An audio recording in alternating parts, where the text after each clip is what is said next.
Assalamualaikum warahmatullahi wabarakatuh. Perkenalkan, nama saya Rizka Mary Putri, kelas 5C dengan NPM 18631173. Baiklah, saya akan menjelaskan secara ringkas tentang standar proses. Peraturan Menteri Pendidikan dan Kebudayaan Nomor 22 Tahun 2016 tentang Standar Proses Pendidikan Dasar dan Menengah. Undang-Undang Nomor 20 Tahun 2003 tentang Sistem Pendidikan Nasional Pasal 1 Angka 1 menyatakan bahwa pendidikan adalah usaha sadar dan terencana untuk mewujudkan suasana belajar dan proses pembelajaran agar peserta didik secara aktif mengembangkan potensi dirinya untuk memiliki kekuatan spiritual keagamaan, pengendalian diri, kepribadian, kecerdasan, akhlak mulia, serta keterampilan yang diperlukan dirinya, masyarakat, bangsa, dan negara. Sesuai dengan standar kompetensi lulusan dan standar isi, maka prinsip pembelajaran yang digunakan 1. Dari peserta didik diberi tahu menuju peserta didik mencari tahu. 2. Dari guru sebagai satu-satunya sumber belajar menjadi belajar berbasis aneka sumber belajar. 3. Dari pendekatan tekstual menuju proses sebagai penguatan penggunaan pendekatan ilmiah. 4. Dari pembelajaran berbasis konten menuju pembelajaran berbasis kompetensi. 5. Dari pembelajaran tersial menuju pembelajaran terpadu. Bab 2. Karakteristik pembelajaran. Karakteristik pembelajaran pada setiap satuan pendidikan terkait erat pada standar kompetensi lulusan dan standar isi.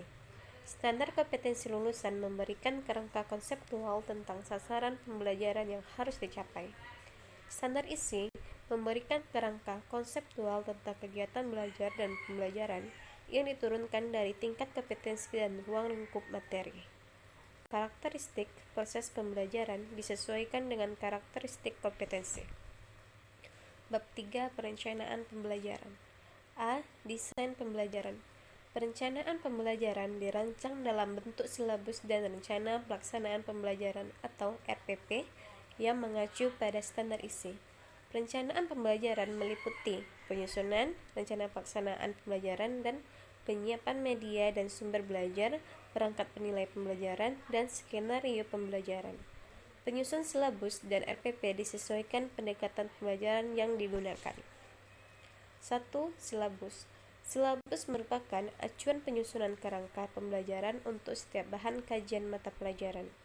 Silabus dikembangkan berdasarkan standar kompetensi lulusan dan standar isi untuk satuan pendidikan dasar dan menengah sesuai dengan pola pembelajaran pada setiap tahun ajaran tertentu.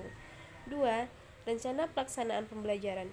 Rencana pelaksanaan pembelajaran atau RPP adalah rencana kegiatan pembelajaran tatap muka untuk satu pertemuan atau lebih. RPP dikembangkan dari silabus untuk mengarahkan kegiatan pembelajaran peserta didik dalam upaya mencapai kompetensi dasar atau KD.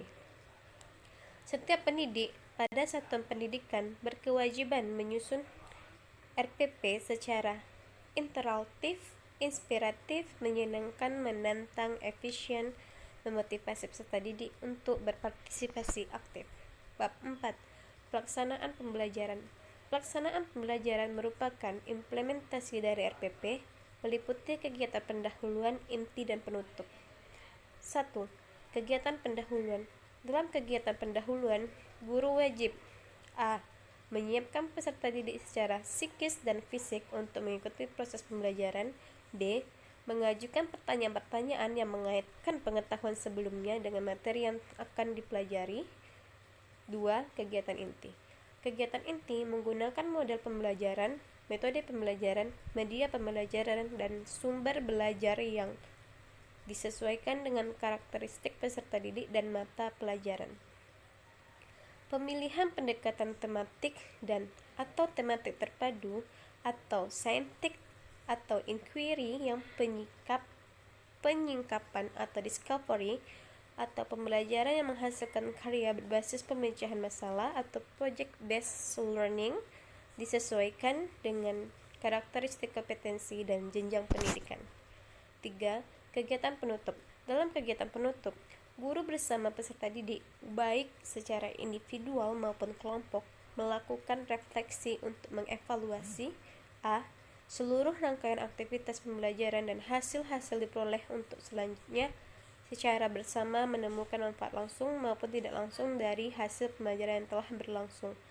Memberikan umpah.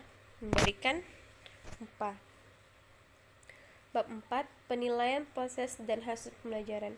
Penilaian proses pembelajaran menggunakan pendekatan penilaian autentik atau authentic assessment yang menilai kesiapan peserta didik, proses dan hasil belajar secara utuh. Hasil penilaian autentik digunakan guru untuk merencanakan program perbaikan remedial, pembelajaran, pengayaan, enrichment, atau pelayanan konseling. Bab 6. Pengawasan proses pembelajaran.